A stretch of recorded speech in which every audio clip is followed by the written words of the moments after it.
안녕하세요. 김호준입니다. 국정원장 3명 전원 구속 혁명 중인가? 국정원장 3명 전원 처벌 비극적인 풍경. 국정원장 셋 다 구속 누가 웃을까? 어제자 조중동 사설 제목입니다. 조선일보는 이들이 전원 감옥 가는 상황은 혁명이 아니면 안 된다며 이들 혐의가 혁명을 방불케 할 만큼 중대한가 묻습니다. 중앙일보는 그 자리에 있었다는 이유만으로 관행을 따랐다는 이유만으로 법적 책임을 묻는 건 법적 편의주의에 불과하다 합니다.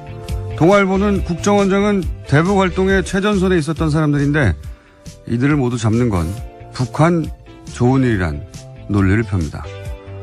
북한 좋아할 일이라는 논리는 중앙일보가 다시 한번 반복합니다. 김관진 전 국방장관은 북한이 가장 무서워하는 군인인데 꼭 감방 보내야 하냐며 따집니다. 조중동 어디 모여서 같이 편집해야 합니까?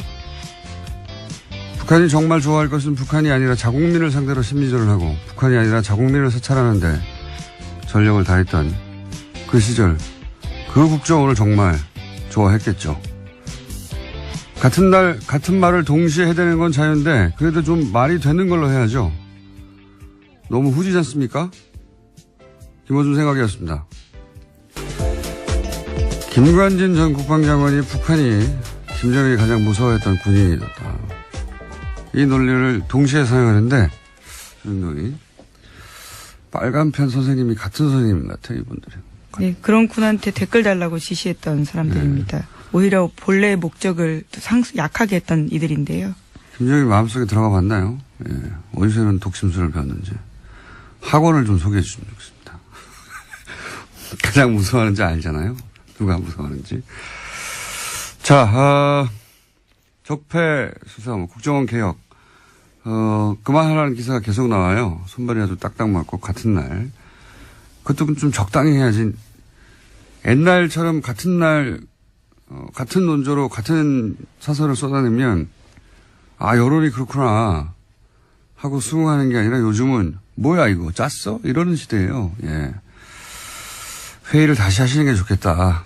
조언을 드립니다. 모이는 건 좋은데.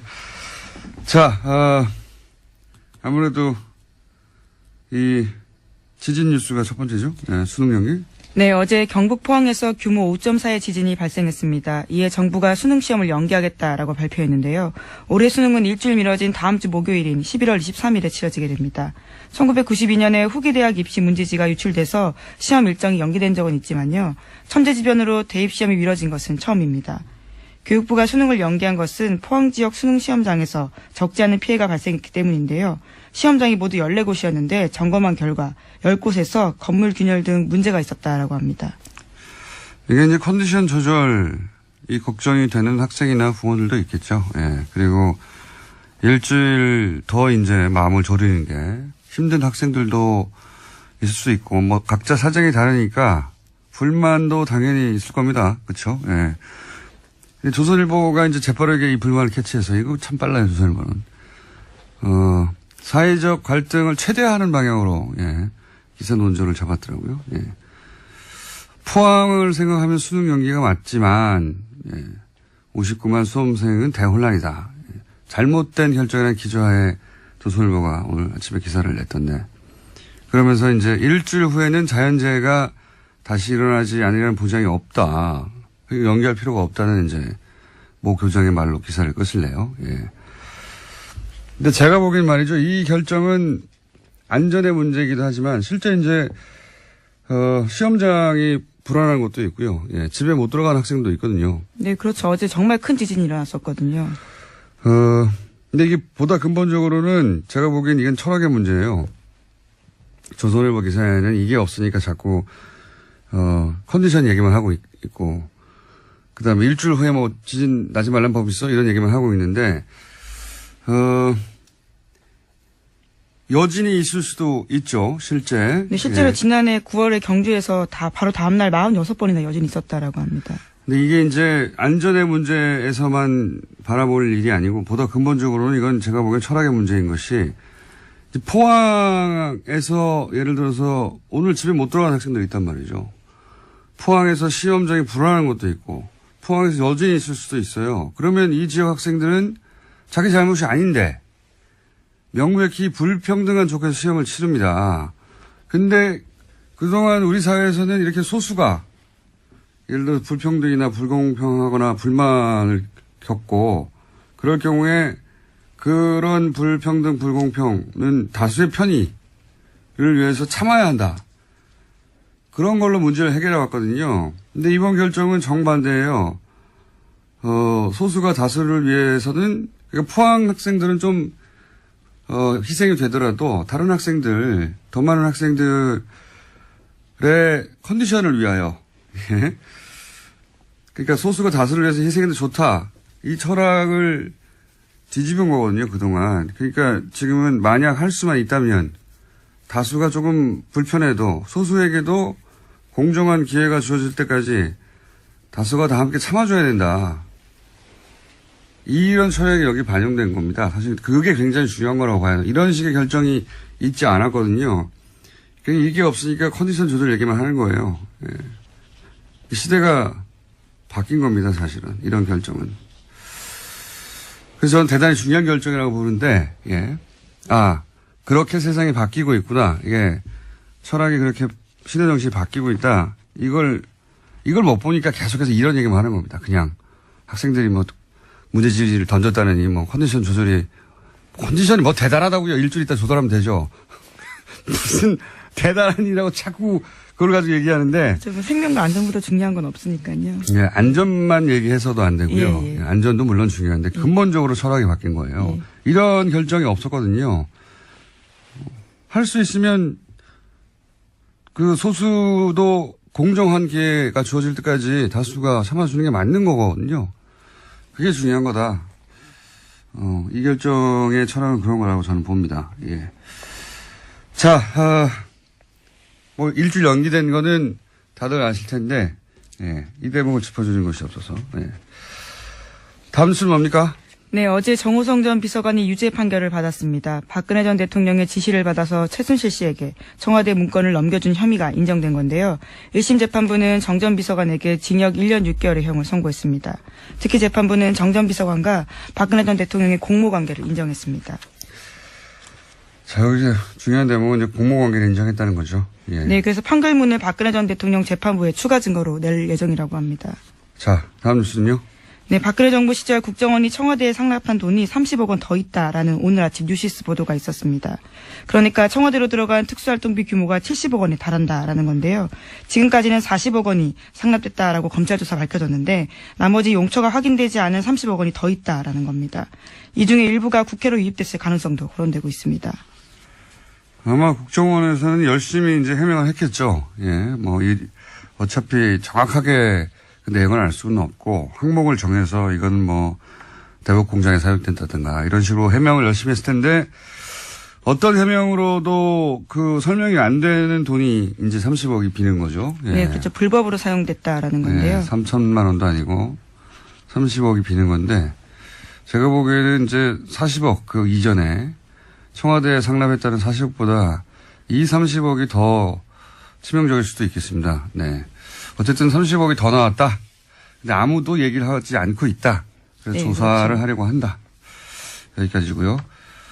이거는 그러니까 뭐 공작에 사용됐다고 하는데 정확하게 어떤 공작인지 모르겠다가 아니라 그런 거 다 빼고 나서 전부를 다 뺐는데도 이건 도대체 설명을 못하는 돈이 나온 거죠. 예. 이 돈이 더 치명적일 수도 있겠습니다. 자, 다음은요. 네, 관련해서 어제 검찰이 또 내용들을 이야기했는데요. 40억 원은 박근혜 전 대통령이 국정원의 특수활동비를 상납받아서 사적으로 사용했다라는 부분들을 밝혔습니다. 국가안보를 위해서 써야 할 돈이 최고위급 공무원에 의해서 사적으로 사용됐다라는 겁니다. 아, 참. 모두들 그런 거 아닐까? 이렇게 예상을 했었는데, 의상비, 뭐, 미용, 주사, 이런 거 아니었을까? 왜냐면 그런 것들을 지속적으로 했는데도 불구하고 통장에서 돈이 빠져나가는 흔적이 없었다고 박근혜 전 대통령 했었으니까 그런 의심을 했었는지 검찰이 구체적으로 특정하지는 않지만 사적으로 사용됐다까지는 얘기를 한 거네요. 만약에 이 돈이 40억이 와서 온 거는 불법이라 하더라도 그 용처가 공적인 용도였다고 하면 정상창잡이 됐을 텐데 예, 이게 뭐 올림머리 하는데 써졌다면 단돈 몇십만 원이라도요. 밝혀지겠죠. 예, 다음은요. 이명박 전 대통령이 어제 귀국했습니다. 출국 때와는 달리 말을 아꼈는데요. 이런 가운데 바레인에 동행했던 이동관 전 홍보수석이 문재인 정부의 적폐청산을 강하게 비판했습니다. 이런 이야기인데요. 수사도 법과 제도를 허용한 절차 내에서 하는 거다라는 거고요. 완장 차면 아무 데서나 와서 무슨 짓이나 해도 되냐라는 다소 거친 이야기들을 했습니다. 많이 불안하신가 봐요. 예. 완장 차면 아무 데나 가서 아무 짓을 한 것은 그 정권이었죠. 그게 지금 바뀌어지고 있는 거고요. 예. 법과 제도가 허용하는 절차 내에서 하고 있어요. 걱정 안 하셔도 되고. 그리고 이제 지지율에 취해서 오버한다고, 예. 남 걱정할 때가 아닙니다, 지금. 이런 얘기 하다가 근데, 이동관 전 수석이, 이동관 전 수석을 놓고 차가 가버렸어요.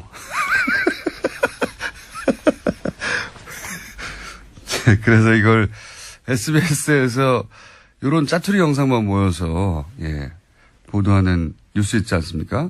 스브스 뉴스라고. 예, 저는 사실 8시 뉴스보다 이게 더 재밌던데, 거기에 잡힌 게 있습니다. 네. 그 클립 일부를 저희가 들려드리겠습니다. 여보세요? 아니, 그냥 가버리면 어떡해. 나를 태워 가야지.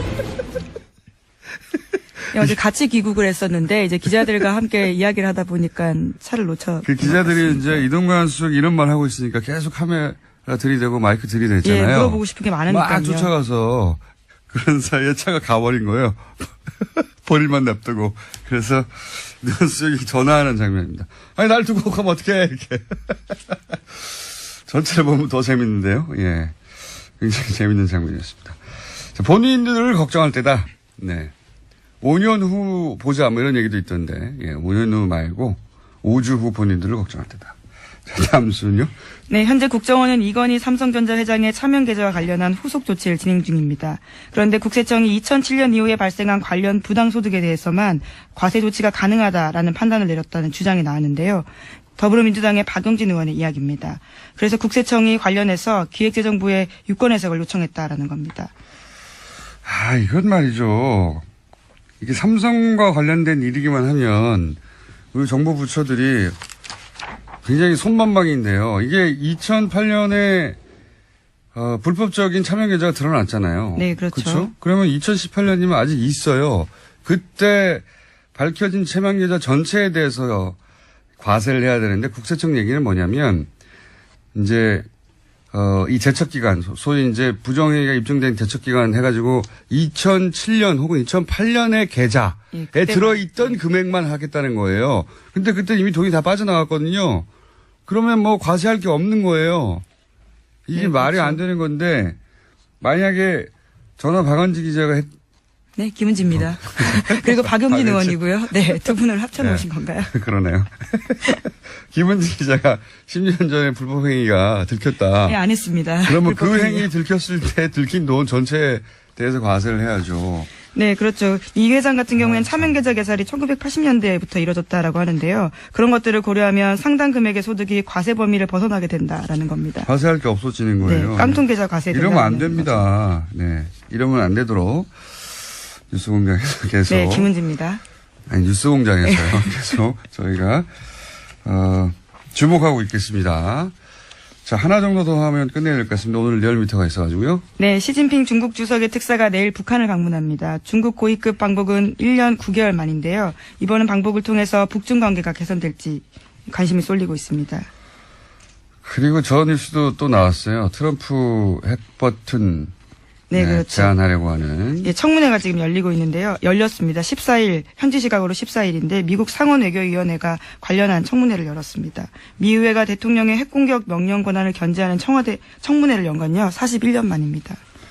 자, 이제 뉴스공장에서 트럼프 미친 건가 아닌가, 미친 건가 미친 척하는 건가 이런 이야기를 몇 주 전부터 했는데, 예.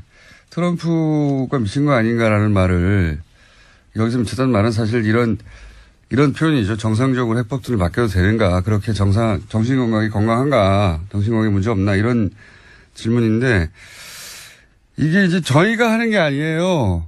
미 상원 외교위원회가 아예 청문회를 열어서, 뉴스공장에서 했던 보다 더 강성 발언을 하고 있습니다. 네. 대통령이 돈키호테고 버튼을 언제 누를지 모르고 3차 대전을 끌고 갈지도 모르니까 권한을 제한해야 한다고 미국의 상원은 공화당이 지금 다수예요. 예, 공화당은 트럼프 대통령이 속한 당입니다. 공화당이 다수인 외교위원회에서 지금 이런 청문회를 하고 있어요. 우리가 생각하는 것보다 훨씬 트럼프 대통령의 정신건강에 대해서 미국 정치권에서도 걱정하고 있다. 네. 그렇습니다. 그래서 이 청문회 결과가 어떻게 될지 모르겠는데 상원도 그렇고 하원도 그렇고 똑같은 얘기가 나오고 있어요. 자, 오늘 여기까지 하겠습니다. 네, 시사인 시사인의 김은지였습니다. 감사합니다. 네. 안녕하십니까. 오늘 바빠요. 네, 빨리 하겠습니다. 네. 자, 수치를 쭉 읊어주세요. 네. 3주 동안 문재인 대통령이 70%대 지지율 유지했고요. 역시 올랐습니다. 2.2%포인트 오른 72.3%이고요. 지지율이. 부정평가는 0.5%포인트 내린 23.6%입니다. 그러니까 지난 9월 3주차에 북핵 이후에 65.6%로 가장 낮게 떨어졌거든요. 예, 그래서 한 7% 정도 그 이후에 회복이 되었습니다. 그래서 지금 이제 원인으로 보자고 한다면은 유엔 연설이 조금 이전에 있었지 않습니까? 그 이후에 계속 한중 관계 회복이라든지 그런 부분들이 가장 큰 요인이 아닌가 싶고요. 그리고 이제 사회경제적 배경으로는 적폐청산, 그러니까 국정원 특활비 상납 의혹 이것이 워낙 컸고요. 그리고 MB 정부의 어떤 군 댓글 정치 공작이라든지 이런 부분들이 계속적으로 확산되고 있습니다. 그러한 부분들이 영향을 미치지 않았나 싶습니다. 그래서 뭐 70% 초반대로 올랐다는 거잖아요. 그렇습니다. 네, 72.3%입니다. 72.3%요? 네. 69.5%나 70.3%나. 뭐. 아니, 불과 한 달 전쯤만 해도 그러니까 일간 조사를 보면 앞에 7자를 하나도 찾아볼 수가 없었거든요. 근데 지금 북핵 실험의 여진이 계속되는 예, 상황이었고. 그렇죠. 근데 지난 수요일부터 5일 연속 앞에 7자가 붙고 있습니다. 일간으로. 어제 예를 들어서 어제 오늘은 어떻습니까? 그러면? 그러니까 어제 같은 경우는 어제 같은 경우는 73.6%까지 올랐고요. 그제 같은 경우는 72.4%로 올랐습니다. 북핵 이전의 상황으로 돌아갔다. 예, 지지난주까지는 보합 또는 강보합 이런 얘기를 했었는데 상승세로 봐야 될 것 같습니다. 그냥 북핵 이전으로 돌아갔다 이렇게 정리해 주십시오. 네, 알겠습니다. 그래봐야 수치가 네, 정당으로 넘어갈까요? 안 되기 때문에. 네. 저는 큰 변화가 몇 개월 동안 있었던 것 같은데 결국 몇 프로 빠졌다 몇 프로 올랐다 이 정도 수준이. 아니 많이 그때 8.2%포인트 북핵 이후로 빠졌고요. 그러니까 8.2%가 엄청난 것 같은데 저는 별로 엄청나지 않습니다. 알겠습니다. 예, 정당으로 넘어가죠. 네. 정당은요? 민주당 먼저 알려드리겠습니다. 지난주에 상당폭 빠졌는데요. 2.6%포인트 상승해서 50.8%를 기록했습니다. 문 대통령 순방 외교 효과가 아닌가 싶고요. 자유한국당 같은 경우는 지난주에 탈당한 의원들이 복당하는 과정 속에서 소폭 올랐는데 이번에 횡보했습니다. 0.2%포인트 하락해서 18.4%를 보였고요. 생각만큼 여기는 많이 오르지 않네요. 네. 예. 지난번에 이제 예측을 했다시피 크게 합당, 통합 그런 어떤 효과들은 미미할 것이다라고 예상을 했는데요. 그런 결과가 이어지고 있는 것 같습니다. 바른정당 같은 경우 이번 주 초에 유승민 의원이 새 당대표로 선출되었죠. 그러니까 지난주부터 조금씩 회복세를 보이고 있습니다. 5.9%를 기록해서 0.4%포인트 상승했습니다. 국민의당 같은 경우는 내림세가 이어지고 있습니다. 2주째 내림세인데요. 0.3%포인트 하락해서 5%입니다. 지금 문정부에 대한 태도라든지 그리고 당의 진로, 정체성 이런 걸 둘러싸고 내용이 파열음이 이어지고 있는데요. 이러한 영향이 지속되고 있는 것 같습니다. 정의당 같은 경우는 조금 많이 빠졌습니다. 민주당하고 연동관계에 있기 때문에 0.9%포인트 하락해서 4.9%입니다. 네. 정당 지지율의 변화도 사실은 커야 1, 2%고, 작으면 대부분 0점대라서. 네. 하여튼, 지금 지형의 변화는 없다. 이게 계속 유지되고 있는 상황이고. 그렇습니다. 네. 대통령 지지율도 이제 북핵 직전이니까 한 3월이 되겠네요. 그렇습니다. 예. 지금 11월인데, 3월 이전으로 돌아갔다. 예. 그런 겁니까? 북핵이 트자마자 야권에서는 3월이 아니죠. 6월 아닙니까? 북핵 말입니까? 북핵 말고 이제 문재인 대통령 지지율의 등락폭. 8월이군요. 예. 3월은 예, 하여튼 아직 탄핵 국면이었네요. 1년 정도 지난 것 같은 느낌이 들어가지고. 예, 워낙 많은 일이 있다 보니. 예. 예. 8월 이전으로 돌아갔다. 네, 국회 6차 실험 전으로. 맞습니다. 네. 네. 이 정도로 생각하면 되겠습니다. 네네. 큰 틀에서는. 네. 자, 이번 주 현안 주사는 뭡니까? 박정희 전 대통령 동상을 건립에 대해서 논란이 상당히 많이 벌어지고 있습니다. 정치적인 이슈 외에도. 그러니까 지금 저희 TBS가 있는 그 서울시 그 마포구 상암동 이 인근에 네. 서울시 부지에 인근이 아니고 예. 바로 눈앞이에요. 눈앞인가요? 걸으면 2분 정도 걸립니다. 예. 네. 그래서 여기 이 주위에 이제 건립하는 걸 두고 논란이 벌어지고 있는데요. 참고로 이제 도서관입니다, 여기는. 예. 네. 도서관인데. 기념 도서관 이제 부지에 예. 굉장히 크죠, 사실은. 네, 동상이 5m든가요? 예. 상당히 크고 이제 문제가 되는 거는 서울시 소유의 부지라는 겁니다. 예. 서울시 네. 소지의, 소유의, 오늘 바람이 이렇게 많이 세죠. 안 그래도 새는데 오늘 특히 세네요. 예.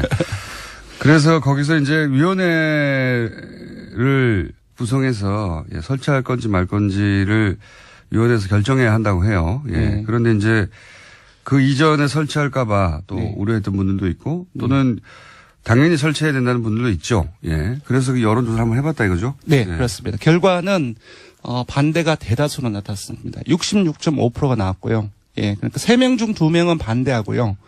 찬성은 3.1%가 찬성을 했습니다. 재밌는 거는 작년이죠. 작년 12월 말에 저희들이 리얼미터가 역대 대통령 국가 기여도 조사를 했어요. 예. 그때 노무현 전 대통령에 이어서 박정희 전 대통령이 30.8%가 나왔습니다. 이번 찬성이 30.1%고요. 딱 그 정도군요. 거의 비슷합니다. 네. 그러니까 박근혜 전 대통령에 대한 지지가 여전히 30%대 초반대 그렇습니다. 네, 유지된다는 것이고. 근데 이거 생각해보면 저는 그렇게 생각이 듭니다. 박근혜 전 대통령이 이제 붕괴시킨 게 본인 정권뿐만이 아니라 네.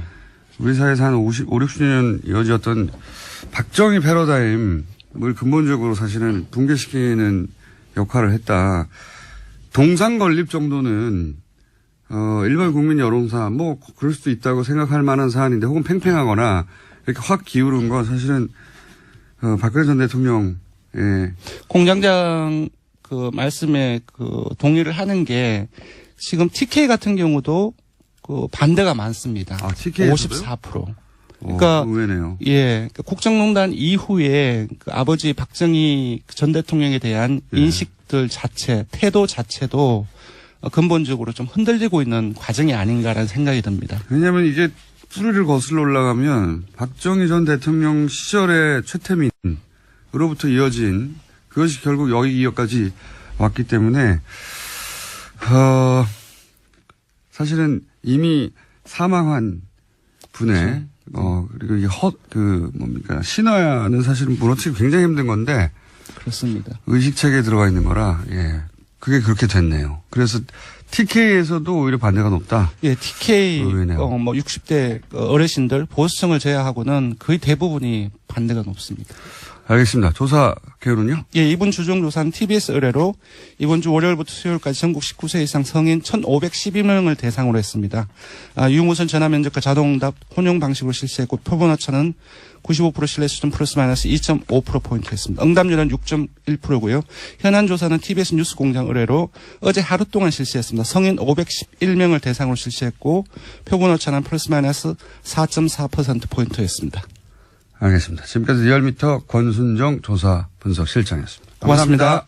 말도 많고 탈도 많고 정상적으로 끝나는 적이 없는 내부자들. 더불어민주당의 안민석 의원 나오셨습니다. 안녕하십니까. 네. 수도권 내리사선 안민석 의원입니다. 약간 이렇게 뜸을 들이셨습니까? 오늘 수원에서 42번째 북토크가 있는데요. 42번째. 1000명이 딱 넘으면은 네. 제가 중요한 정치적인 선언을 오늘 하려고 합니다. 그냥 하세요, 여기서. 경기 남부에 계신 우리 청취자 여러분들 7시 장소는 알아서들 오시고요. 많이들 구경 오십시오. 재밌습니다. 1000명 넘으면요. 예. 제 생각에는 오늘 방송 끝나기 전에 말하실 것 같은데. 자유한국당의 김성태 의원님 나오셨습니다. 예, 이제는 저희가 야당입니다. 그런 지 오래됐습니다. 이미. 예, 서울 김성태입니다. 야당은 워낙 팍팍 터트리는 것인데. 예. 안민석 의원님, 네. 나 김어준 공장장한테 이거는 정말 노파심에서 방송 서두에 한 말씀 드리겠습니다. 결론은 박근혜 정권도 최순실이라는 이런 한마디로 이런 사람이 국가 권력을 가지고 사익을 편취했기 때문에 결국은 대통령까지 깜빵에 가 있는 겁니다. 지금 현재 문재인 정권 이제 시작하고 있습니다만은 이미 단체장 또 지방 기초자치단체장 그러니까 시장이나 뭐 이런 뭐 도지사 서울시장 이런 사람들은 엄청난 지금 병폐가 나오고 있어요.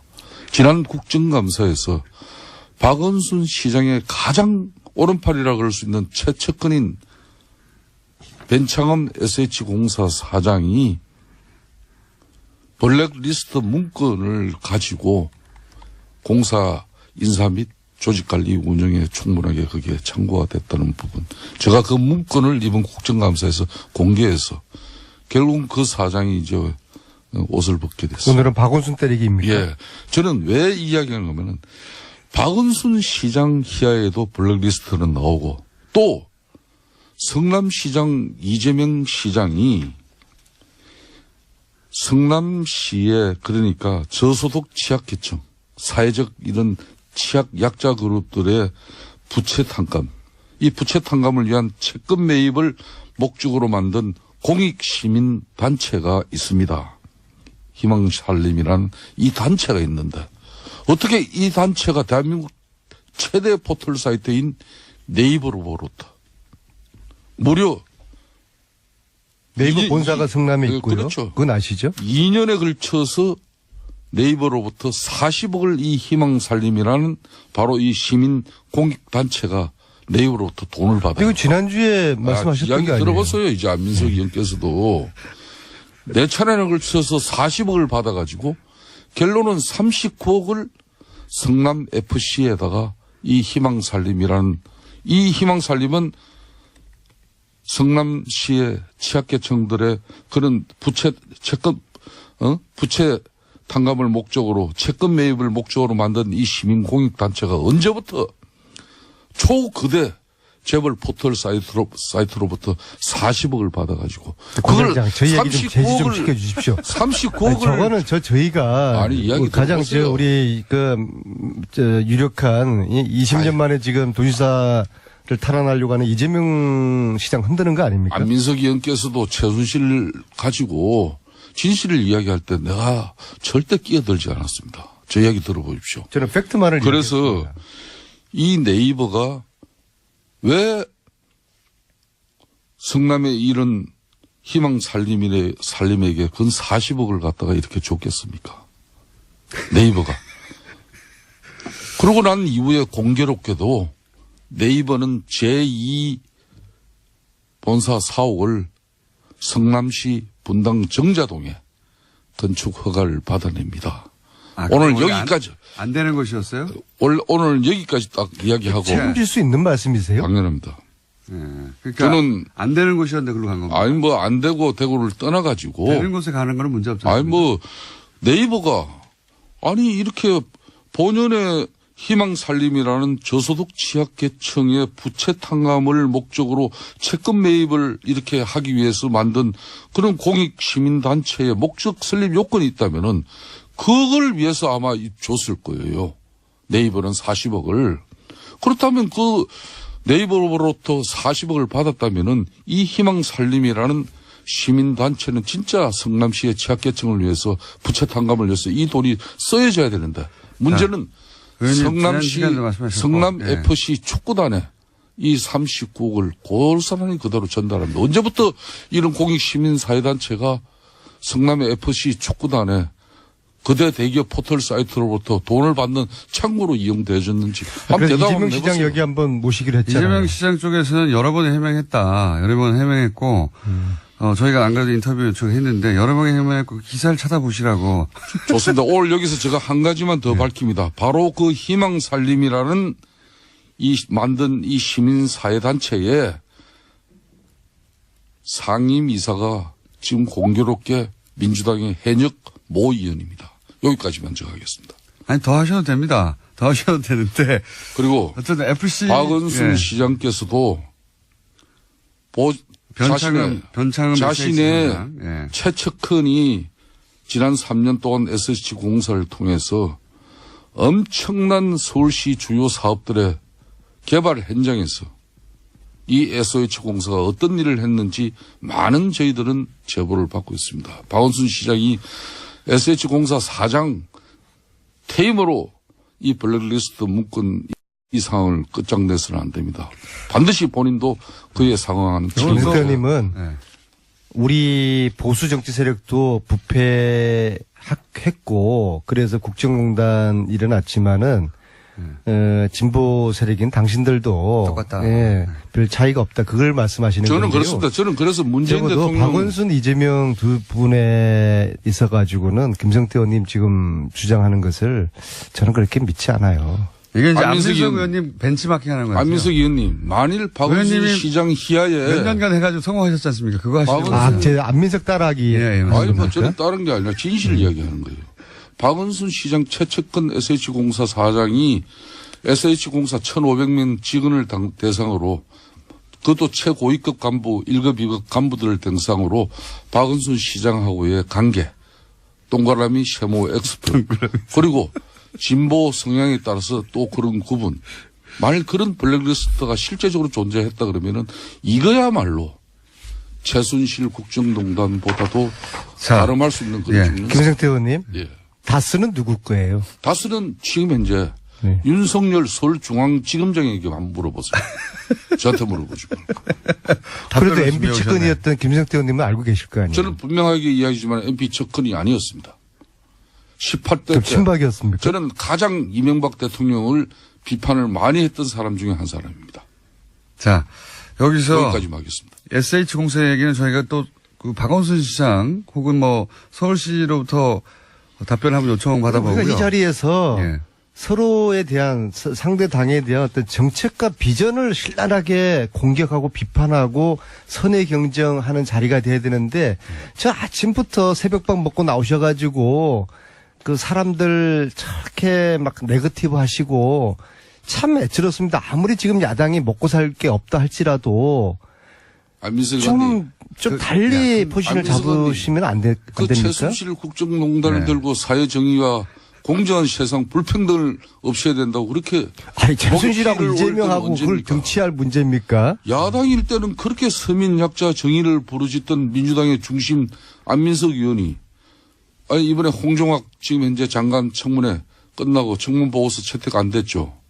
그런 장관 빨리 아니, 판단해 근데 줘야죠. 장관 청문회 하고 나면은 찬반 의견을 내서 채택을 해야 될 거 아니에요? 그럼 네. 야당은 반대 지금 하는 입장이니까 우리는 반대한다라는 의견을 내서 이걸 채택을 해줘야 되는데 채택 자체를 안 하는 거는 국회의 역할을 지금 방기를 하는 안민석 거예요. 의원님 입장 바꿔서 한번 이야기해 봅시다. 만일 저희 쪽에 장관을 이렇게 추천했는데 우리 장관 후보자가 수십억 대의 그런 상가를 쪼개기로 이렇게 정려받고 이 부의 대불림에 대해서 내로 남불 행태를 누구보다 많이 보였던 그런 지난 19대 국회의원 활동을 하신 분이에요. 그런 분들이 핵심 경제를 이끌어야 될 그런 부처의 장관 후보로서 아무 능력이나 요건도 갖추지 못했는데 말 한마디 하지 못하고 아니 그래서 야당은 부적격 의견이지 않습니까? 그죠? 그렇죠. 그러면 부적격 의견이라고 제가 명시를 하셔서 채택을 해 주세요. 아이, 그렇게 했죠. 그리고 김성태 그러니까 의원님 제가 하는 이야기는 안민석 의원님 문제는 민주당 내에서 한 사람이라도 이런 사람들에 대해서 문재인 대통령이 안 됩니다. 노라고 할 수 있는 사람이 있어야 문재인 대통령이 이 국민적 바람이나 이 국민적 신뢰, 이 지지를 기반을 가지고 끊임없이 우리 사회의 잘못된 부분을 바로 잡으면서 또 건강한 대한민국을 위해 갈 수 있는 거예요. 아니 눈 감지 마세요. 여야의 입장이 틀리잖아요. 저희들은 이 정도면은 장관으로서 무난하다고 보는 것이고 야당은 반대하니까 서로의 찬반 의견을 넣어서 청문회 보고서를 채택하면 되는 것이고요. 그런데 최순실 재산 몰수 이거는 안 합니까? 야당은 해야죠. 어떤 입장이에요? 하세요. 하십시오. 야당은 최순실 재산 몰수에 대해서 어떤 입장이에요? 안민석 의원님. 네. 왜 민주당 내에서도 최순실 재산 몰수 특별법에 흔히 말하는 법조인이 왜 그렇게 반대를 하는 사람들도 있어요.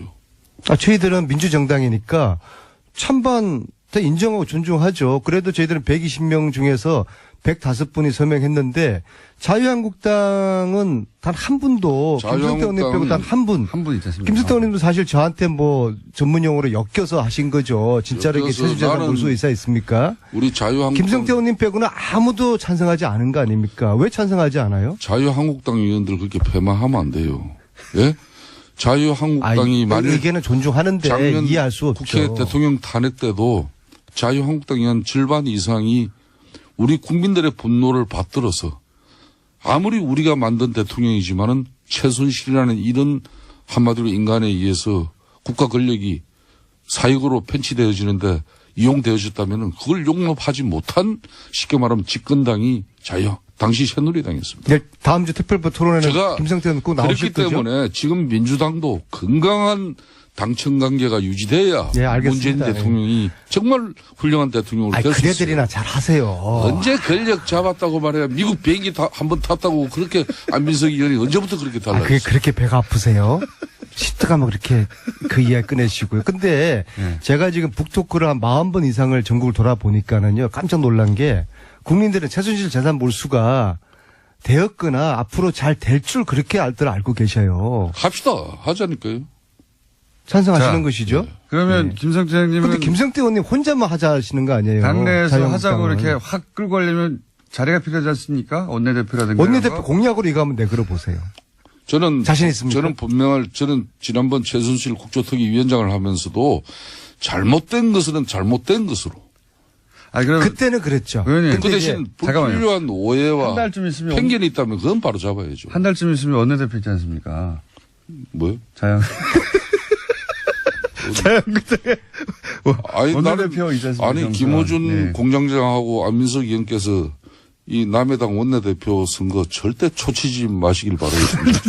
저는 최순실 재산 몰수 이거 공약으로 내거시면은 제가 열심히 뒤에서 제가 응원을 해드리겠습니다. 아니, 그 원내대표 제가 되시면은 이야기 통하는 자유한국당 의원님들이 몇 분 계시거든요. 아니, 원내대표 나가실 거죠? 아니, 저는 뭐 한편으로 네, 한편으로 나가실 거죠? 우리 안민석 의원께서 요 근래 좀 진중하신 그런 모습이 또 보기는 좋아요. 여당 중진이 됐으니까 아, 뭐 집권당- 저희 운명으로 생각해요. 야당일 때는 네. 솔직히 어떤 때는 막 질러대고 때로는 좀 자료가 미비하더라도 국회의원의 면책 특권을 가지고 이렇게 사회 정의를 위해서 지져야 됩니다. 그렇지만은 집권당 의원은 정말 신중하고 정중해야 되거든요. 그런 지금 현재 자세를 가다듬어 가고 있는 모습은 근데 저는 질러도 상당히 제대로 질르셔야죠. 이재명 시장 같은 이런 애매하고 현장에 발로 뛰지 않은 이런 자료를 가지고 보세요. 좋습니다. 그러면 질러대시면은 이거 저희 국민들 동의받기 당에서 어려워요. 네. 예, 제가 자유한국당 정치보복대책특위 위원장입니다. 네.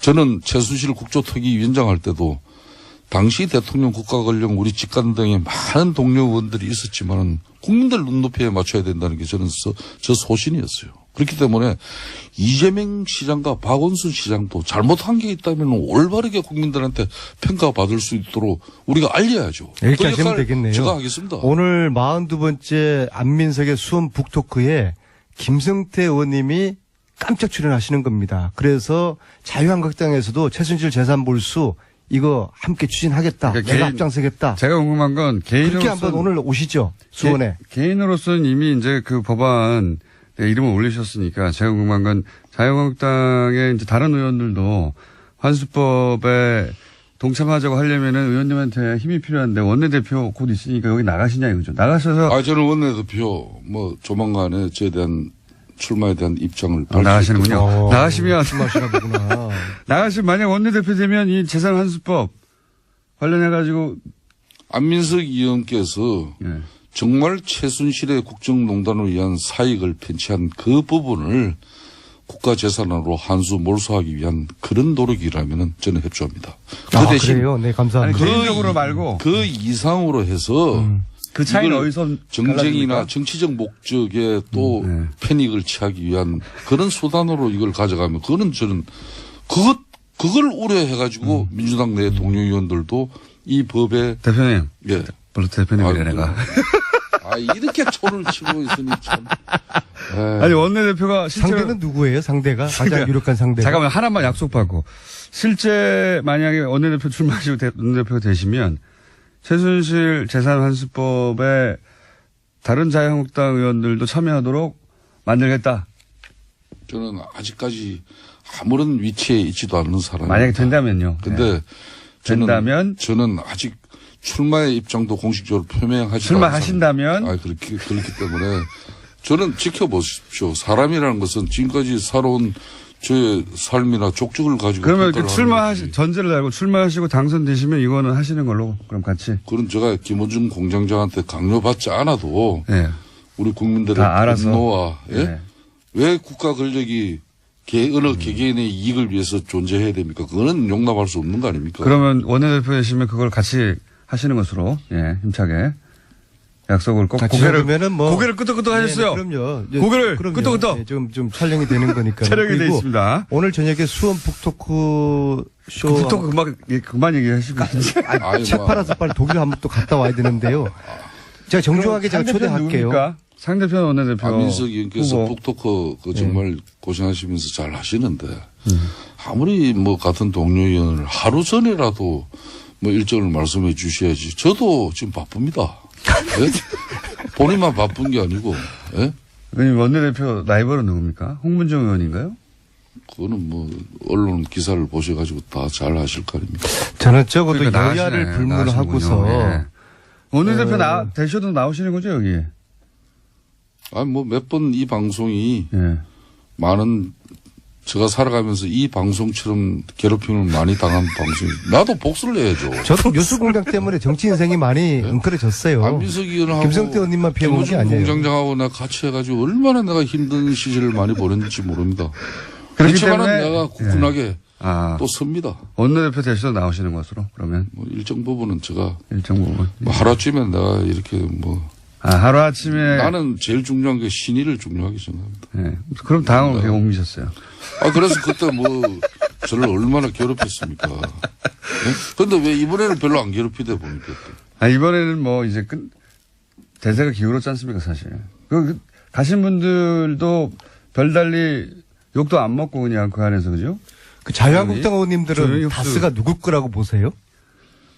저는 근데 이제 그거는 그 진실은 최순실 돈은 국민의 돈이라는 건 맞는데, 그죠? 다는 아니지만 다스는 누구 거라고 자유한국당 의원님들은 생각하세요? 그런 이야기들 하시지 않았어요? 의원님들 모여서? 오늘 안민석 의원께서 또 최순실 국정농단 파듯이 한번 파보세요.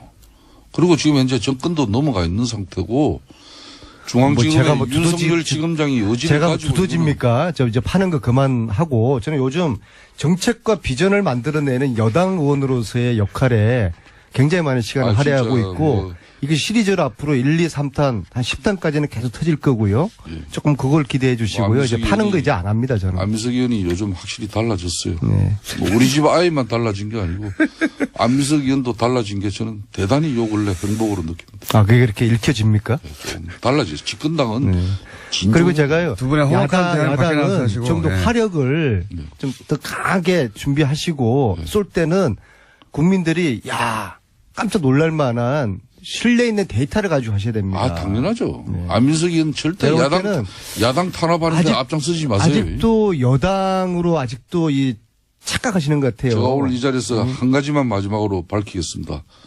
국정원의 특수활동비는 어떤 경우도 잘못 쓰여져서는 안 되겠죠. 혹시 국회의원들이 국가 저걸 안보 받은 정보를 돈 위해서 받은 사람이 써줘야 있을까요? 되는 거고 만일 이 부분이 국정원의 특수활동비로 민주당의 모 인사들이 의원들이 만일 연루가 되어 있다면은 이건 대단한 민주당이 아마 치명적인 상황이 될 수도 아니, 그게 무슨 있다는 걸 말씀이세요? 분명히 말씀. 저희 당에 국정원의 특수활동비를 받은 의원이 있다고 보세요? 그 말씀하시는 거예요? 저 굉장히 위험한 말씀이신데요. 아니 저는 그냥 막 지르는 거 민주당이 아니세요? 지금이라도 국정원의 특수활동비로부터 DJ 노무현 정권 또 박근혜 정권에서도 정말 우리는 당당하다. 이렇게 소신 있게 이야기할 수 있어야 된다는 거예요. 이런 건 여야가 따로 만일- 없는 것이죠. 만일 정의의 거기에서 문제니까요. 누구라도 국정원 원장에게 예? 출판 기념회에서 책값 받았다면은 그건 어떻게 되겠습니까? 그리고 국정으로부터 뭐 공식 일정 간다고 해서 저게? 뭐 그러니까 장도금 MB처럼 지금 받았다면 이렇게 어떻게 되겠습니까? 협박하시는 거예요. 우리도 뭐 하나 지고 있다. MB가 지금 하는 수법 아니겠습니까? 끝날 때 돼서 네? 잠깐 사실관계를 정리하면 SH공사 사장은 사임한 게 아니라 임기가 종료된 겁니다. 네. 자, 임기 종료지만은 연임을 눈앞에 두고 있었습니다. 여기까지만 하겠습니다. 안민석, 김성태 의원이었습니다. 이 코너명 계속해서 문자로 오고 있습니다. 그 중에서 지난주에는 박지원의 꿀렁꿀렁 임시로 1위 하고 있었는데 꿀렁꿀렁이 좋은 것 같아. 더 좋은 게 나왔습니다. 그래요? 예. 지난주에 나온 코너명 중에 적과의 빡침. 적과의 동침. 동심이 아니라 적과의 빡침. 국민의당 박지원 전 대표 나오셨습니다. 안녕하십니까. 안녕하세요. 박지원입니다. 예. 이제 적과의 동심이라는 그 있지 않습니까? 그거를 이제 적과의 빡침. 오늘은 예. 포항 지진 예. 또 여진으로 포항 시민들이 굉장히 불안해하고 또 피해가 있고 수능생들이 일주일간 연기당하고 또 무슨 국회의원들 걸린 사람들이 많아요. 예. 예. 뭐 또 이명박 대통령은 나갈 때는 뭐 개선 장군 올림픽 참가로 가더니 들어올 때는 예. 검찰청 앞에 가서 기념사진 촬영할 준비해오고도 팩 주고가고 좀 기분이 그러네요. 들어올 때는 왜 아무 말도 안 했을까요? 그러니까 검찰청 가서 이제 사진 찍을 준비하니까는 기분이 나빴겠죠. 수능을 연기한 결정 자체는 어떻게 보십니까? 저는 아주 잘했다고 봐요. 그렇죠. 예. 자, 그렇게 이제 시작을 해서 일단 몇 주 전부터 얘기하셨던 국민의당과 바른정당 연대 혹은 뭐 합당 이거는 뭐 안 된다라고 계속 오판이다 하셨잖아요. 근데 최근이 아니죠. 어제 그저께 물론 뭐 당대표가 되어서 인사차 만난 것도 있지만 핵심적인 그 관심사는 이제 혹시 또 합당하느냐 혹은 연대하느냐 뭐 어떤 거기서 상견례한 이후에 뭔가 물밑에서 뭔가 있지 않을까 뭐 이런 생각들 많이 하지 않습니까? 자꾸 얘기했지만 계속 군불은 떼더라고요. 예. 또 연기도 많이 나요. 요즘은 아주 많이 나요. 연기가 많이 나요. 네. 그러니까 그 연기 맞다가 콜록콜록 기침만 하고 있는데 그래도 또 안철수 대표께서는 의지가 강한 것 같습니다. 그죠? 아주. 왔다 갔다 하니까 모르겠어요. 왔다 갔다 하지 않고 약간 주춤했다가 계속 같은 방향으로 가고 있긴 하는 거 아닙니까? 그러니까 이렇게 좀 몰아가는데 예. 상황을 봐가면서 이러다가 우리는 가랑비에 옷 젖는 것 아닌가. 가랑비에 내려가지고 예. 모르는 사이에 옷 젖으면은 스르르륵 되는 겁니다. 예. 그런데 꼭 그렇게 되지는 않을 거예요. 국민일보든가요. 그 조사, 전수조사라고 하며 기사가 된 걸 보니까 당내 5분 정도는 합당을 찬성한다고 나왔던데요. 그리고 물론 뭐 반대하는 의견들이 더 많습니다만은 5분 정도는 찬성하는 것으로. 뭐 40명 중에서 예. 5분이야 그럴 수도 있겠죠. 그렇지만은 제가 볼 때는 통합이라고 하는 것은 40대 20을 생각했고 예. 지금 또 연대는 그 10명 숫자를 가지고 예. 우리에게 함께 하자 하는 것을 의미하는데 사실 원내 의석 한 석이 엄청나게 중요한 건 사실이에요. 예. 그렇지만 우리가 여당도 아니고 제일 야당도 아니고 40석에서 뭐 대석 붙여봐야 예. 거기서 거긴데 무엇을 연대한다는 거예요. 우리가 연대해서 무엇을 이끌고 갈 수가 없거든요. 그리고 연대를 한다고 하는 것은 사실 방송법 개정 같은 것은 한국당이나 바른정당 우리 민주당이 해서 국민의당이 해서 예. 민주당이 반대하고 있는 것을 설득하는 그런 것도 있을 거고 예를 들면 적폐청산 같은 것은 민주당과 해야 되고 이런 건데 그렇게 딱 둘이 하겠다 하는 것은 저는 좀 명분상에도 그렇고 정치적 실리 면에서도 조금 전응아들이 하는 것 아닌가. 전응아들이 하는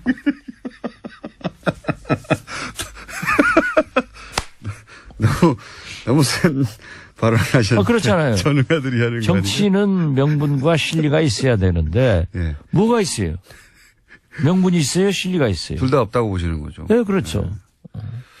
그러면 왜 그렇게까지 밀어붙이는 걸까요? 지금 어쨌든 반대의 목소리가 나오니까 약간 주춤했다가 계속 한 방향으로 가는 것만은 분명히 보입니다. 안철수 대표 입장에서는. 저도 그렇게 보고 있어요. 예. 그렇기 때문에 왜 그렇게까지 하는 걸까요?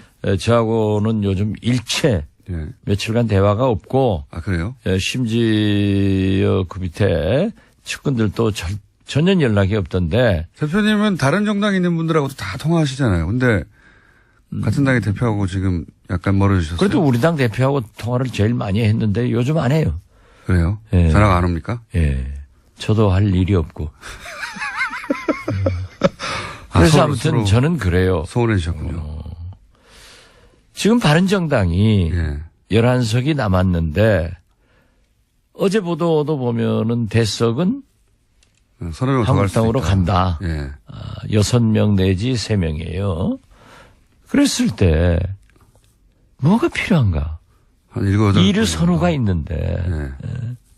그럴 바에는 차라리 이 적폐청산 같은 것에 좀 강하게 드라이브를 하고 사실 유승민 대표가 MB는 특별히 아직 나타난 게 없다 하는 두둔하는 발언을 보고 깜짝 놀랐어요. 제가 볼 때는 MB는 저는 박근혜보다 더 나쁜 사람이라고 생각합니다. 그렇게 생각하시는 이유는 뭡니까? 박근혜 대통령은 최순실이라는 요물을 만나가지고 농단당했는데 예. 어떤 의미에서 보면은 그분의 성장 배경이나 예. 생활 이런 것으로 보아서 좀 사람 잘못 만나서 속았구나 하는 일말의 동정도 있는데 MB는 모든 걸 같이 하면서 심지어 이거 보십시오. 본인이 주도했다. 제일 중요한 것은 우리나라가 군이 정치에 개입해가지고 박정희 대통령 때부터 수십 년간 군사 독재를 하던 것을 YS 대통령께서 하나이를 척결하면서 처음으로 군이 정치에 개입하지 않아서 얼마나 존경을 받았습니까? 그런데 그 군을 갖다가 정치에 개입시킨 이건 진짜 천인공노할 일이고 역사를 얼마나 후퇴시킨 대통령이에요. 그런가 하면은 갖가지 비리, 의혹. 예. 예, 뭐 댓글 많잖아요. 이런 걸 보면은 나는 좀 간교한 분이다. 그리고 거기다 저한테까지만 하더라도 저축은행 없는 거 씌워가지고 미우니까 제가 자꾸 MB 조지니까 감옥 놀려고 했단 말이에요. 그런데 어제 참 재밌는 기사를 봤어요. 오문철이라고 예. 저축은행 저라에게 3천만 원 줬다는. 예. 그래서 저는 무죄가 됐지만은 예. 이 세금 제일 많이 안 낸 사람 리스트 1번으로 올라갔더라고요. 전두환 대통령 기록을 깼어요. 지방세 체납왕. 예. 예. 혹시 지방세 체납 한 거 있어요? 뭐 한두 달 하는 게 있을 수도 있죠. 기록 찾아보면 있겠죠. 예. 근데 뭐 그럼 우리 공장장도 거기 올라가야겠네요. 저는 그런 게 없으니까 예. 정확한 이름을 알 필요가 없어요. 104억 체납했다고. 예. 자, 그런데 그렇게 유승민 대표가 옹호할 때 오히려 공격해야 되는데 같이 적폐청산을 이렇게 힘을 주지 않고 오히려 이렇게 자꾸 연대 쪽으로 관심을 가진 이유가 정말 중요한 이유가 뭘까요? 반대하는 분들 더 많지 않습니까? 당내에도. 글쎄요, 그런 것은 아직 뭐 저는 이런 것 아닌가 하고 생각하지만은 우리가 오는 21일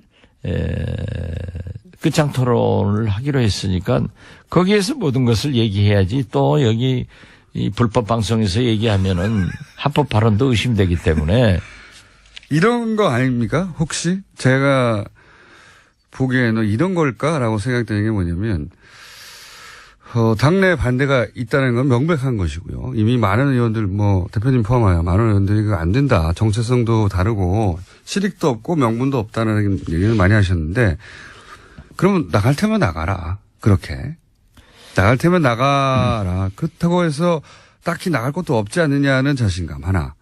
혹은 실제 나간다 하더라도 그 나간 부분은 바른정당에 이제 잔류하시는 분들이 들어와서 메꾸고 그래서 당을 조금 보수한 다음에 자유한국당에서 아마도 틀림없이 온전히 계속 다음 대선까지 가지 못할 것이다. 그럼 거기서도 또 사람이 좀 나와서 우리가 양극단의 세력이 아니라 중도다 하는 틀을 만들기 위해서 이제 밑작업을 시작한 것이다. 이렇게 큰 그림에서 보면 그런 거 아닐까요?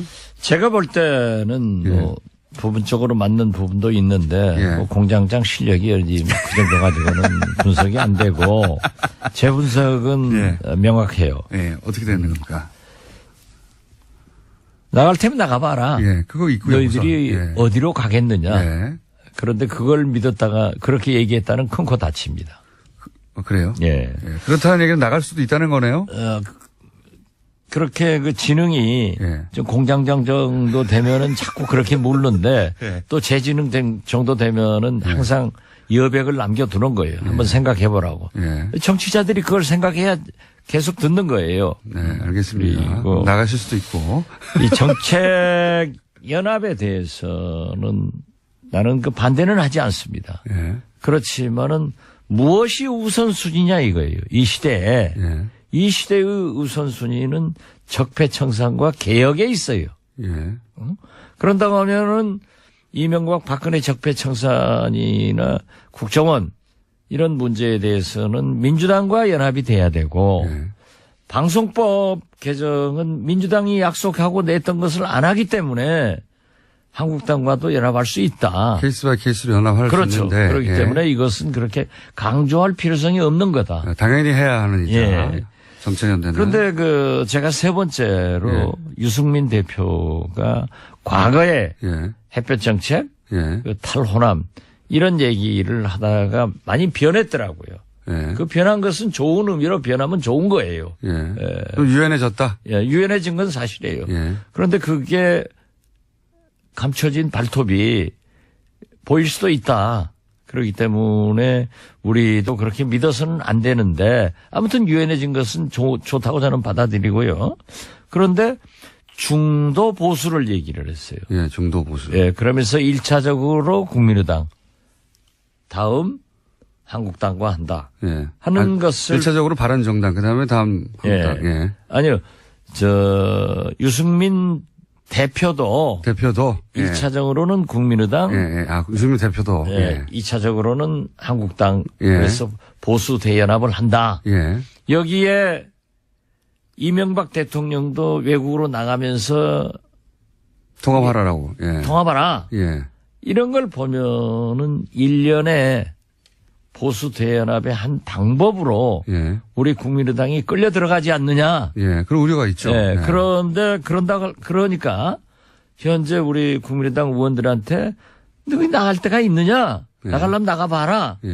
이러지만은 우리는 우리의 정체성을 이렇게 짓밟고 간다고 하면은 나갈 데가 있어요. 나갈 데가 있습니까? 정의당으로 가십니까 혹시? 아니 우리끼리 하는 거지 뭐. 우리끼리 하는 거지. 그래서 나는 괜히 이러한 일을 했다가 무엇이 국민을 위해서 좋은 일이냐 이거예요. 그리고 앞으로 내년 지방선거도 있지만은 총선도 있고 내년 지방선거 3년 있으면 총선 4년 있으면 대통령 선거가 줄줄이 우리나라 선거가 이어지고 있잖아요. 이런 때 보수 대연합으로 다시 뭉쳐진다고 하면은 또 진보 개혁 세력들은 분열된다고 하면은 4년 후 대통령 선거에 또 다른 박근혜가 당선 안 된다고 누가 봐요. 그래서 우리는 지금 현재는 정체성을 중심으로 자기의 맡은 바 국가 대개혁에 매진하자 네. 이런 것입니다. 대표님이 걱정하시는 거는 국민의당이 이제 보수대연합의 도구처럼 일부처럼 이용될까 봐 걱정하시는 거잖아요. 그렇게 이용된다고 하면은 저는 네. 절대 정치를 안 하죠.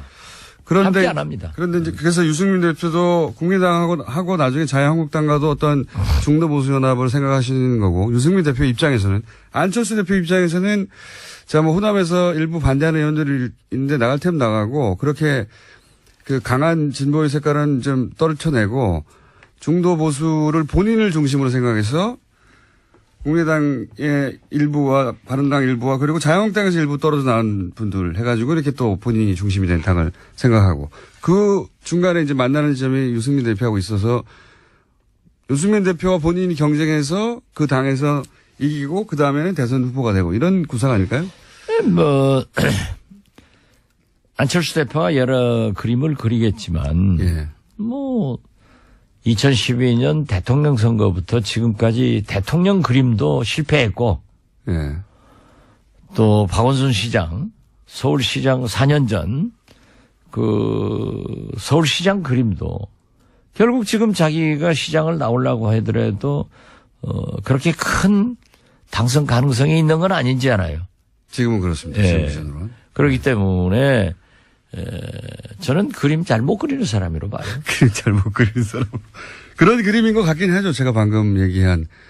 유승민 대표는 유승민 대표 중심으로 이제 통합의 그림을 그리고 안철수 대표는 안철수 대표 중심의 통합을 그리는데 첫 단계인 어쨌든 국민의당과 하는 게 더 좋겠다고 하는 거에서 지금 의견 일치를 봐서 이렇게 가까이 가까고 있는 것 같은데. 그런데 그럼 둘 다 두 그런 사람이 것은 예. 있는데 있는데 그게 되겠느냐 이거예요. 두 분이 그리고 만약 명분도 없고 예. 실리도 없다.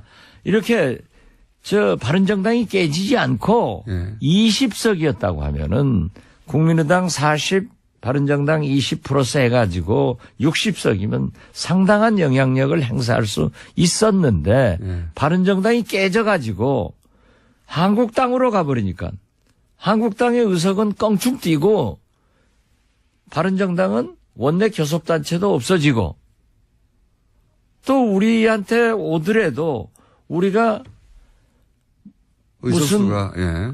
국회에서 의결시킬 만한 힘이 없거든요. 예. 그러니까 우리하고 합쳐서도 또 우리는 민주당하고 하든 한국당하고 하든 이런 의미니까 그렇게 실력이 없다는 거예요. 그게 이제 대표님의 일관된 말씀이신데 제 말은 뭐냐면 안철수 대표 입장에서 보자면 유승민 대표의 바른정당이 20석 정도 되면 이게 마음대로 할 수 없는데 이게 10석으로 줄어들고 숫자도 줄어드니까 10석 줄어든 게 아니라 더 들어요. 뭐 하여튼 그러면 숫자는 줄어들어서 다루기는 쉬워지는데 중도 보수의 이미지는 가지고 올 수 있으니까 더 좋지요. 안철수 입장에서는. 그러면 우리 진보의 이미지는 나가요? 그러니까 그렇게 해서 나가더라도 이 보수 쪽으로 좀 옮겨가야 되겠다 이런 그런 생각은 하실 수 있겠지만 예.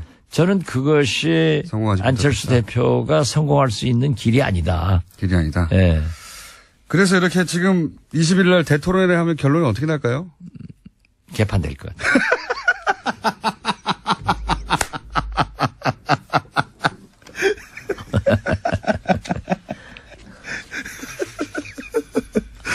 아니 그게 지금 현재 어제도 몇 사람들 만나보면 삼삼오오 만나보면은 안 된다는 것도 강하고 하겠다고 하는 사람들은 안철수 대표도 안 한다고 그래요. 지금 현재 말씀은. 그러니까 안철수 말씀을 저는 믿고 있어요. 그런데 그 주위에 있는 한두 사람은 또 계속 라디오에 나와서 하겠다고 하니까. 회의 석상에서 나와서 자기들끼리 회의니까. 네. 지도부는 자기들이니까. 거기서 하고 있으니까 우리야 모르죠. 그런데 우리끼리 모이면 또 이건 절대 안 된다. 한 가지만 여쭤볼게요, 더. 시간이 다 돼가지고. 오늘은 좀 짧으네요. 얘기가. 아까 나가라고 하는데 어디 나갈 데가 있겠느냐 하고 이렇게 밀어붙인다고 하셨는데 그럴 경우에 나갈 데가 있어요. 우리끼리 하지 뭐 하셨잖아요. 네. 그럼 정말로 예를 들어서 호남 의원들이 혹은 이런 통합은 동의하지 못하겠다고 하는 의원들 한 10분이나 한 20분 정도 이렇게 나와가지고 다시. 왜 10분을 얘기해요? 훨씬 많은데. 그래요? 우리를 한국당 정도, 바른정당 정도 취급하려고 그래요? 20명 정도? 우리도 원내교섭단체가 돼야 할 수 있죠. 20명 이상의 원내교섭단체를 만들 수도 있다. 별도로. 그런 작전을 지금 짜고 계신 눈빛이 반짝반짝 하시는데. 이건 지금 라디오니까 눈빛 안 나가요. 물론 꼭 그렇게 한다는 게 아니라. 것이 아니라. 꼭 그렇게 한다는 게 아니라. 그러한 방법도 모색할 수가 있다. 그렇게 계속 밀어붙이면. 예. 작전 있으시군요. 진전도 돼요. 아, 그래요? 예. 그런 이야기가 진전되고 있다. 이렇게 하느니 차라리 우리끼리 나와가지고 원내교섭단 딱 해가지고 하자. 예. 어정쩡하게 이게 뭐냐. 이런 진전도 있다. 중요한 비밀을 말씀해 주셨는데. 비밀이 아니라 실제지 뭐. 알겠습니다.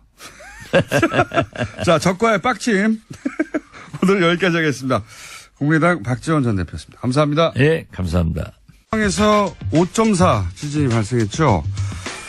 많은 분들이 궁금한 것이 추가 지진은 없는지 원인은 무엇인지 하는 것일 텐데 저희가 1년 2개월 전에 이분과 인터뷰를 한번 한 적이 있습니다. 일본 도쿄대 해양연구소의 박진호 교수님 전화 연결하겠습니다. 안녕하세요, 교수님. 안녕하세요. 네, 오랜만입니다, 교수님.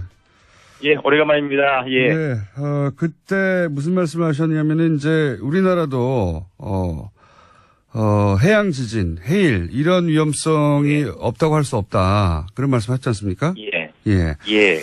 연결해서 저희가 오늘 좀 여쭤보고 싶은 게 우선 첫 번째는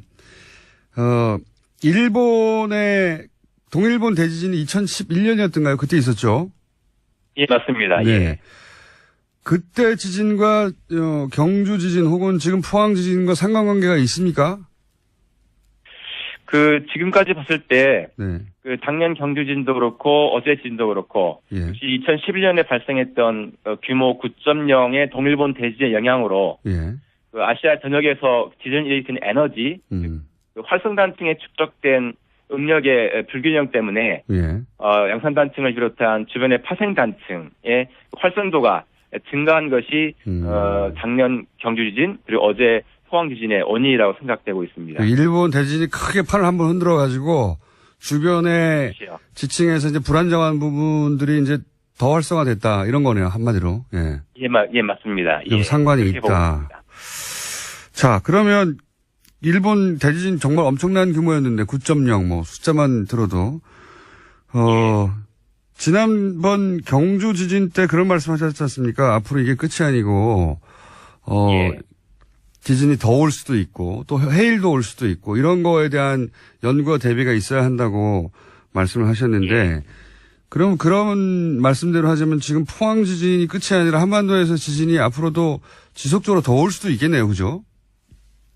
사실 이제 작년에도 인터뷰에서 말씀드린 것처럼 양산단층대의 북동쪽 혹은 남서쪽에 있는 연장선에서 앞으로 지진이 일어날 수 있다라고 말씀을 드린 네. 적이 있는데 그대로 됐습니다. 이번에 보니까 작년에 일어났던 경주 지진보다도 북동쪽 연장선에서 이번 지진이 발생했고요. 예. 그래서 앞으로 이제 양산단층이 약 길이가 한 130km 이상 된다고 하는데 예.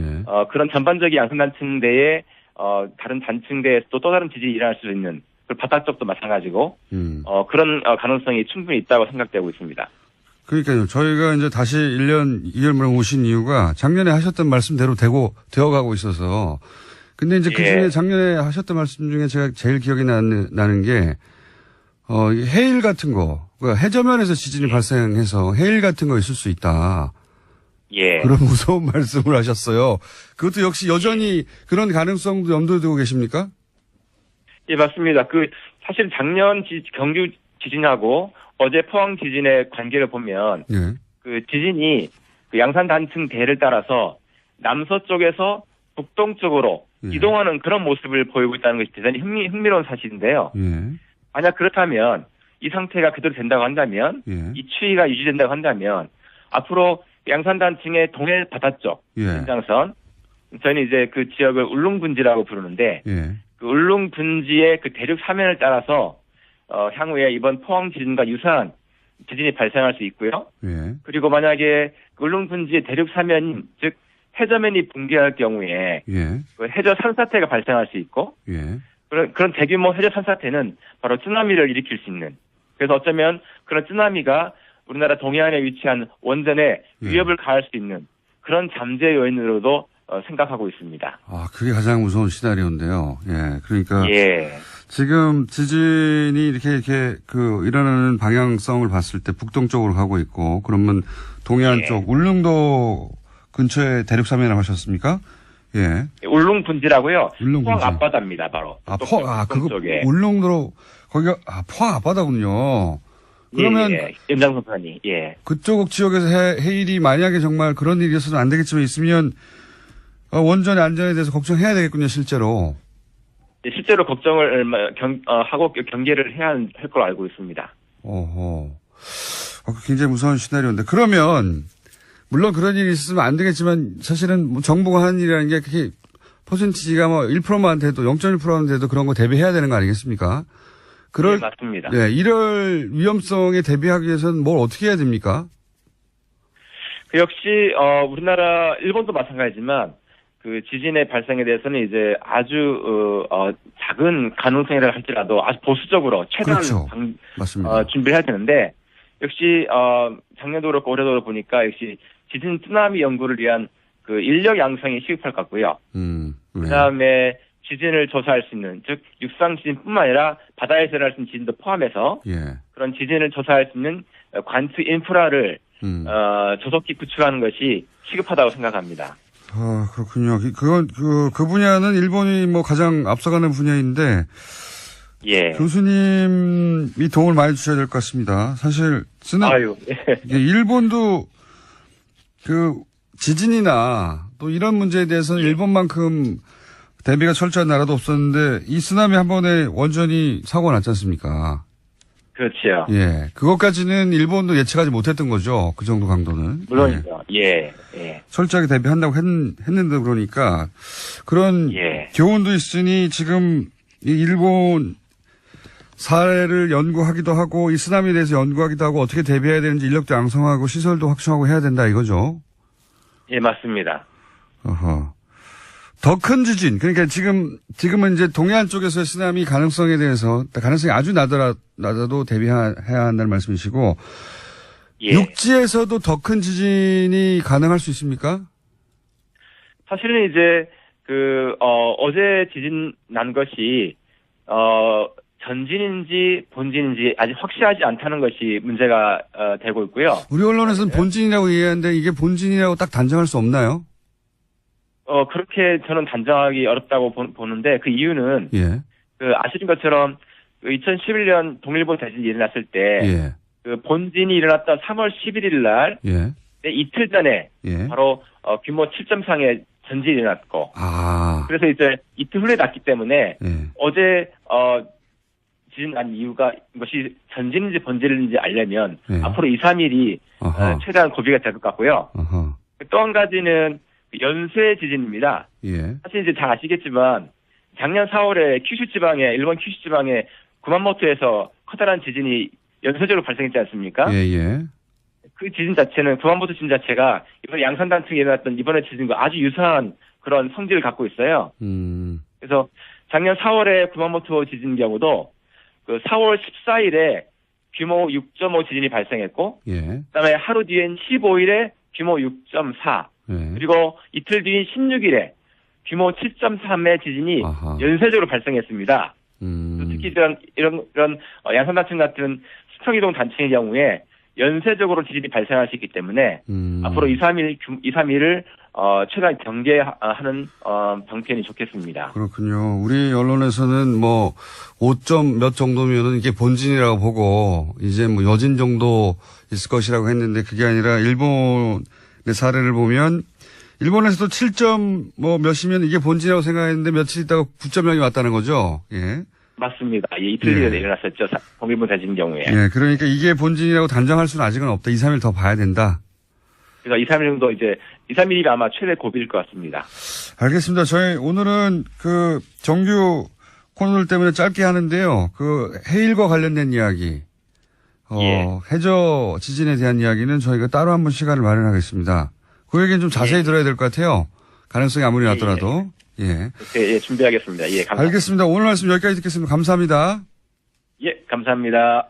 일본 도쿄대 해양연구소 박진호 교수였습니다.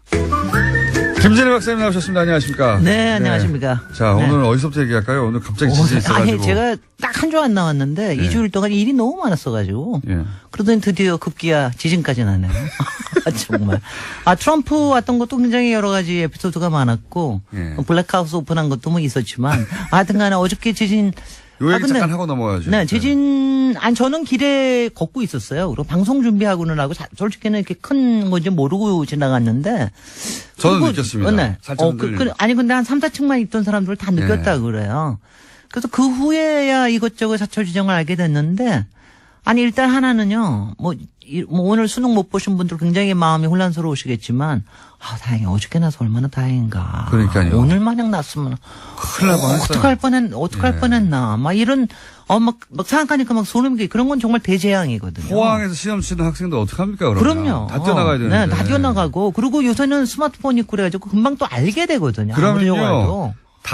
일주일이 아니라 다 걷고 시험 전체를 다 준비해야 돼요. 글쎄 말이죠. 그래서 네. 저는 어저께 택시기사님하고 막, 그쪽 쪽만 빼고서 볼 방법이 없느냐. 우리 막 연구하다가. 말도 안 되죠. 아무래도 안 되겠다. 그러고 왔더니 조금 있다가 이제 조금 이따 연기한다고 잘한 나왔는데. 겁니다. 그거는 현명한 결정이라면 어떻든지 안전이 제일 중요하고요. 그리고 앞선 인터뷰에서도 나왔지만 이 여진뿐만 아니라 이게 연쇄 지진이 날지 어떨지는 지금 모르고 아무도 있거든요. 모르는 거거든요. 지금 이게 지진 자체에 대해서 아무도 모르고 있는 것뿐만이 아니라 저도 이제 1년 전에 얘기도 했지만 이 특히 양산 단층과 그 옆에 있는 이렇게 비껴가는 단층에 대해서 네. 우리가 지금 정확히 파악을 하고 있지를 못해요. 우리는 지진이 없는 줄 알았기 때문에. 우리 글쎄요. 땅에서는. 그래가지고 지금 이거를 파악하는 게 굉장히 중요한 일이기 때문에 그래서 저는 보고요. 지금 굉장히 면밀하. 그래도 요번에 한 가지 칭찬할 만한 거는 요번에는 지진 난 지 한 20초 만에 23초 네. 만에 이게 경고문이 왔어요. 그때는 박근혜 정권 때는 국민안전처가 옥상옥으로 20분인가 있다 왔잖아요. 그 근데 국민안전처라는 게 따로 있었는데 또 요번에는 계측기도 많았다고 그러고 그래서 자동적으로 이게 발생하도록 해놨답니다. 그러니까 그건 조금 나아진 거죠. 그러니까. 많이 나아진 건데 네. 저는 지난 1년 전에 방금 전에 했던 인터뷰 네. 그때 이제 우리나라에서는 사실 일본이 지진에 관해서는 세계적인 그 수준에 그럼요. 도달해 있지 않습니까? 그럼요. 거기는 뭐 지진 일상화돼 있어. 초등학교 들어가자마자 유치원 때부터 지진 나면 어떻게 해야 되는지 다 훈련돼 있는. 네. 그런데 거기서 이제 해상 지진에 대한 이야기를 네. 그때부터 하셨거든요. 네네. 예. 네. 그리고 그게 가능성이 낮다 하더라도 대비 꼭 해야 한다. 글쎄 우리가 해상 지진 때문에 해일이 크게 난 적이 없기 때문에 우리는 덜 신경을 쓰는데 일단은 후쿠시마 얘기 그거를 갖다가 생각을 안 할 수가 없고 우리가 원전이 있으니까 그쪽에 다 굉장히 있단 신경 말이죠, 써야죠. 우리가. 그럼요. 그렇게 하필이면. 다 또 해변가고. 그리고 또 원전을 또 짓고 있던 원전을 계속 짓기로 한 결정이 네. 한 달 후에 났으면 글쎄 말이죠. 아마 이거 있었으면 또 좀 달라졌을 것 같다는 생각이 들고요. 그다음에 이제 아무래도 제가 뭐 건축 분야에 일을 하니까 안전에 대해서 조금만 더 내진 얘기를 설계. 드리면 네. 어저께 이제 사진들이 굉장히 많이 나와서 막 금관 떨어지고 아파트들. 날리고 막 네. 저기 하는데 일단은요, 거기 어저께 한동대가 제일 난리를 치지 않았습니까? 예. 이게 벽이 떨어지고 그래서 그랬는데 제가 사진으로만 봐도 이거는 바깥에 외장재가 떨어진 거예요. 아하. 구조가 흔들린 게 아닙니다. 그러니까 여러분들이 이렇게 잘 보실 때 이렇게 뭐 벽돌이 떨어진 거라든가 외장재, 뭐 대리석이 떨어진 거 그런 이런 큰 문제가 거는 아니다. 신경 쓰실 필요가 없습니다. 네. 왜냐하면 안전 때문에 막 고심하실 필요가 없어요. 물론 다 이제 고치려면 돈 들고 그러는 거지만 건물이 그거는 구조적으로 흔들린 게 아니다. 구조적으로 흔들린 게 아니기 때문에 그러니까 이제 그거는 걱정하실 필요가 없는데 정말로 구조적으로 걱정하는 건 옹벽에 금이 갔거나 이번에 이제 옹벽에. 아파트들. 아파트가 다 이게 요새는 다 철근 콘크리트 이게 옹벽으로 올라가는 게 많아요. 네, 벽체 그쵸. 시스템이거든요. 네. 근데 여기에 어저께 저 보니까 조금 걱정이 되는 게 일단 진앙지에 있는 5계층 저기 5층짜리밖에 안 되는 것들이 막 기울고 그렇다는데 네. 그건 진앙지에 있기 때문에 굉장히 문제가 있습니다. 그런 건 정말 조심하셔야 돼요. 어저께 보니까 고층 아파트에 이렇게 창대창으로 이렇게 대각선으로 금강구 이렇게 아파트, 거예요. 예. 그런 거는 상당히 문제가 있을 가능성이 높습니다. 아, 높으니까 그런 거. 그러니까 옹벽에 뭐가 문제가 생겼다는 건 조심하셔야 되고 그다음에 가끔 보니까 다세대 주택에 1층에 필로티로 만들어 놓은 거. 그러니까 필로티라는 게 기둥만 있고 벽체가 없는 거죠. 예를 들어서 지하 1층 같은 경우는 주차장으로 쓰려고. 주차장으로 비워버리는 경우. 기둥만 놓는데 기둥이 무너진 데가 좀 있어요. 근데 이게 왜 그러냐면요. 사실 지진이 나면은 제일 문제가 되는 게 벽체 시스템으로 지어진 건축물이 제일 위험합니다. 왜냐하면 이렇게 기둥으로만 된 거는 그러니까 지네들끼리 이렇게 흔들흔들 하다가 다시 이렇게 좀 찾아요. 근데 이제 이 필로티로 된 그 다세대 주택 같은 경우에는 이게 정말 나쁜 게 1층은 기둥이고 2층부터는 벽체예요. 아하. 그러니까 얘가 그러니까 말하자면 뒤뚱뒤뚱 되는 거죠. 전체가 다 기둥이면 전체가 다 기둥이면은 이게 이제 위험합니다, 좀. 그러니까 일본이나 샌프란시스코나 지진이 많은 지역에 대부분들이 목조나 철골조를 짓는 이유가 같이 와글거리라는 거거든요, 지진하고. 근데 이렇게 우리나라는 예전부터 벽체를 많이 썼기 때문에 벽체로 쓴 것들이 많이 위험합니다. 근데 이제 다세대 주택이 이번에 보니까 몇 개가 기둥이 이렇게 들어간 게 그런 거는 심각한 겁니다. 그리고 1층만 기둥을 세우고 주차장으로 비우고 위에는 벽체로 올라간 거. 이런 것들이 이제 그러니까 건물의 균형이 잘 안 맞는 거죠, 말하자면은. 그러니까 이제 그런 건물은 사각 짝대기 위에다가 벽돌을 잘 쌓아버린 거니까. 그러니까는 우리가 뭘 이고 있다고 생각해 보세요. 이게 더 뒤뚱거리는 거죠. 그래서 그리고 우리도요. 지금 뭐 여러 가지 내진 설계 나오는 거 하는데 이번에도 이 벽돌 떨어지고 그런 거 보니까 우리가 그러니까 사실 전반적으로는 앞으로 가구식으로 바꿔야 돼. 가구식이라는 게 기둥하고 보가 있는 겁니다. 그러니까 만약 벽체로 하는 것보다는 그게 훨씬 더 전체적으로 안전하고요. 그다음에 그렇게 되면은 외벽에 붙이는 것들을 다 라이트한 거로 붙일 수가 있어요. 정량으로. 이 지진을 겪다가 사람들이 점점 어떤 식으로 지어졌는가, 내진 설계가 잘 됐는가 하는 것도 입지 조건을 따질 것 같아요. 앞으로는. 그럼요. 앞으로 따질 겁니다. 워낙 땅은 흔들리지 않는다고 생각해 왔기 때문에 그런 거 안 따졌거든요. 그동안은. 한 두 번 경험을 안 그래도 뭐 어저께 보니까 부산에 요새 무슨 아파트 뭐 잘 되고 어쩌고 저쩌고 또 문제 되겠네. 또 안 되겠네. 아니 근데 저도 그 아파트 금간 거 봤는데 그게 이제 말씀하신 대로 그냥 외장의 문제인지 아니면 근본적인 문제인지 잘 몰랐지만 그럴 경우 그 아파트를 비싼 돈을 주고 입주한 분들은 어떡합니까? 재산상에. 그거는 그 시공사한테다가 그리고 그다음에 천재지변으로 인한 거는 대부분들이 하자보수도 잘 안 됩니다. 그건 하자보수의 문제가 아니라 거의 아파트를 새로 지어야 되는 수준이니까. 그럼요. 왜냐하면 이제 여러 가지 보험을 들어놓은 게 있기 때문에 하자보수 보험이라든가 보험 들어놓은 게 있기 때문에 보험이 좀 나오고 그러는데 이 천재지변으로 해서 이런 일이 일어난 건 아마 보험 커버가 많지가 않을 거예요. 그러니까 이제 조항이죠. 그러니까 뭐 심각한 거죠. 그래서 제가 보기엔 앞으로 입주하실 때 입주 조건을 따질 때 내진 설계나 말씀하신 이 뭐라고요? 그러니까 균형을 잘 잡아서. 우리 일반인들 봐서 모르잖아요. 그러니까 전문가의 왜 부동산 데리고 다닙니까? 부동산이 그런 거 알아봐 주는 거예요. 여기 보시면은 부동산 맨 위에 구조에 대해서 쓰는 게 있어요. 몇 평만 보지 마시고 거기에 철근 콘크리트 존지 아니면 철골 구조인지 이런 게 다 나와 있어요. 조적식인지 이런 거 그거 보셔야 된다니까. 그거 안 이제 알았어요. 보셔야 돼요. 조적식이면 적어도 조금 여러 가지가 문제가 있을 가능성이 큽니다. 네, 지진의 관점에서 보자면. 지진의 관점으로 봐서. 내진의 관점에서 보자면 이건 좀 불안할 수도 있다. 네, 그렇습니다. 그게 유난히 민감한 분들이 있을 수 있으니까요. 그럼요. 그런 것들을 보셔야 돼요. 철골 구조가 그 상태, 내진 설계 쪽에서는 유리하다. 그리고 외벽이 하여튼 라이트한 게 훨씬 더 안전할 가능성이 높습니다. 외벽이 라이트한지 일반인. 라이트하는 게 이제 유리가 저기고, 왜냐하면 이런 거 보는 거 있잖아요. 왜 이렇게 벽돌로 이렇게 크다는 거 붙여놓고 운운한 것들은 다 좀 무거운 건물들이에요. 근데 너무 무겁지 않은 건물이 좋아요. 그러니까 외벽을 치장하느라고 무거운 뭡니까 대리석 같은 걸 확 붙였다든가. 대리석 같은 거는 괜찮아요. 요새는 이제 대리석을 근데 속조 건물을 아예 구조부터 했다라 그러면 힘들고요. 바깥에 스킨을 살짝 붙여놓은 것들은 큰 문제 없습니다. 떨어지면 다시 붙이면 되고요. 그런 것 때문에 요번에 이제 굉장히 놀라신 분들 많을 텐데 외장에 떨어진 것 같은 거는 신경 쓰지 마시고. 그건 오히려 안전한 거다. 오히려 그 건물은 안전할 수가 있습니다. 외벽 정도 떨어진 것은. 기둥이 금이 같다. 나는 기둥은 말할 것도 없고요. 나는 지금 옹벽에 금 간 거 보면은 심란합니다. 그래서 잠 잘 못 잤어요. 심란합니다. 그런 거 보면은. 왜냐하면요, 우리 분야에서. 트럼프 얘기도 해야 되는데 시간이 1분. 트럼프 얘기는요, 트럼프 예고하고 와서. 있는 정도로. 아니, 국회 연설을 하는데. 63빌딩 롯데월드. 저도 이것 때문에 자존심 상했어요. 그래가지고 이거 안 되겠다, 얘기해야 되겠다. 그래서 얘기를 해가지고 이제 왔는데. 역시 지적하시는 거예요. 저도 이게 뭐냐고 우리를 뭘로 근데 보고. 다 거기에 이제 이유가 있습니다. 왜냐하면 트럼프는 뉴욕에만 트럼프 타워를 가지고 있는 게 아니라 트럼프라는 이름을 여의도에 팔아먹은 사람이에요. 트럼프. 여의도 트럼프 월드 트럼프 월드 타워. 근데 자, 그러면 이제 잠깐만요. 네. 트럼프와 건축 이야기는 다음 주에. 재밌겠죠? 다음 주에 뵙겠습니다. 네, 김진애 다음 주에. 박사님이었습니다. 안녕. 안녕.